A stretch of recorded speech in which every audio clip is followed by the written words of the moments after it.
Vote কেন্দ্রে নিরাপত্তা আসলে শুধুমাত্র অন গ্রাউন্ড অ্যান্ড অন ডেতে আমরা করি না, আমরা প্রিপারেটরি অনেক ধরনের পলিসি নিয়েছি। আমরা কালকে রাত 8টা থেকে ক্যাম্পাসের প্রত্যেকটা প্রবেশ মানে এন্ট্রান্সগুলো আমরা বন্ধ করেছি। ওখানে আমাদের প্রক্টোরিয়াল টিম আছে, সাথে পুলিশ আছে, আনসার আছে, বিএনসিসি, রেঞ্জার রোভার সবার আছে, ওখানে টিম আছে। এবং সেন্টারে আপনি দেখতে পাচ্ছেন যে এখানে আমরা যেমন আমি অ্যাসিস্ট্যান্ট প্রফেসর, এরকম টিচারদের ফ্যাকাল্টিদের টিম আছে। বাইরে প্রক্টোরিয়াল মোবাইল টিম মোবাইল নিয়ে ঘুরছে, আমাদের পুলিশ ভাই বোনেরা আছে এবং সাথে আনসার বাইরে আছে। সো সিকিউরিটির দিক থেকে উই আর ওয়েল প্রিপেয়ার্ড। কিন্তু আমাদের এটাও বলা দরকার, I must stress that these are all our kids, আমাদেরই ছেলে মেয়ে। সো আমাদের আসলে মানে কোনো ধরনের ভয় বা ভীতির কিছু নাই। হ্যাঁ, ওরা সুন্দরভাবে দিচ্ছে, শৃঙ্খলা বজায় রাখার জন্য আমাদের যা যা করা দরকার করছি। আর হচ্ছে যে সিকিউরিটির বিষয়টা আমরা যথেষ্ট স্ট্রিক্ট পলিসিস নিয়েছি, আমরা প্রিপারেটরি অনেকগুলো কাজ করেছি।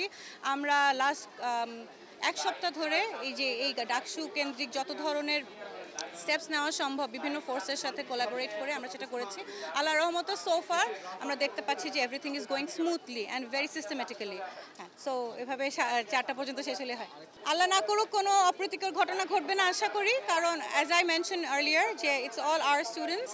সো অপ্রীতিকর ঘটনা ঘটানোর মতন কাজ ওরা করবে না, কারণ we are all on the same side. হ্যাঁ, তো প্রশাসন বলেন, ফ্যাকাল্টিজ বলেন, স্টুডেন্টস বলেন, সবাই চাচ্ছি একটা সুন্দর সুষ্ঠুভাবে ডাকসু নির্বাচনটা হোক। অ্যাপার্ট ফ্রম দ্যাট, যদি কিছু হয়ে যায় we are well prepare for it. আমাদের প্ল্যান আছে how to isolate, how to neutralise, হ্যাঁ, how to engage and intervene, সেগুলো আমাদের ব্রিফিং আছে, প্রত্যেকটা টিমের ব্রিফিং আছে এবং আমরা প্রিপেয়ার।